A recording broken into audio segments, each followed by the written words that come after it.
hasn't which what he did say is true. He said that he hasn't been charged yet. So that is true. So the only way that he would violate his probation technically is if he really is charged with that, right? Okay, so let me say this also. He was on probation when he did that to Summer, when he stalked her, right? He was actually charged with that. He's already did time for that, right? That right there alone is violating his probation. You can't get in any trouble, whether it's beating someone up or stalking them or harassment, right? You got to stay out of trouble. So honestly, I don't know why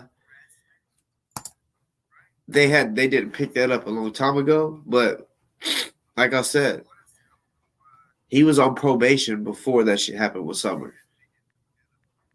But regardless, he's facing that shit now. He ain't gonna beat all of these charges. All it takes, y'all, is even a misdemeanor. One motherfucking charge that he is found guilty of, and Indiana's gonna pick his ass up for violating his fucking probation, right?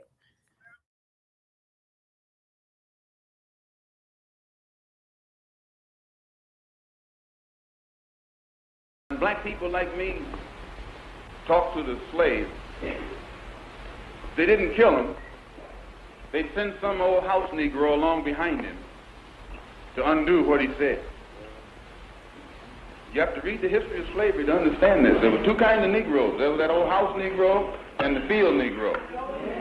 And the house Negro always looked out for his master. When the field Negroes got too much out of line, he held them back in check. He put them back on the plantation. The house Negro could afford to do that because he lived better than the field Negro.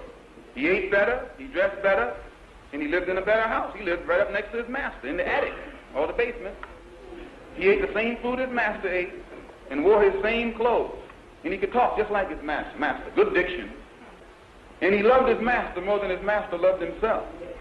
That's why he didn't want his master hurt. If the master got sick, he'd say, "What's the matter, boss? We sick?" When the master's house caught a fire, he'd try and put the fire out. He didn't want his master's house burned. He never wanted his master's property threatened. And he was more defensive of it than the master was. That was the house Negro. But then you had some field Negroes who lived in huts, had nothing to lose. They wore the worst kind of clothes, they ate the worst food, and they caught hell. They felt the sting of the lash. They hated their master. Oh, yes, they did.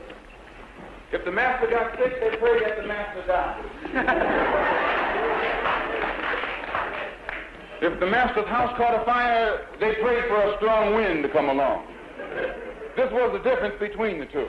And today you still have house Negroes and field Negroes. Yeah. I'm a field Negro.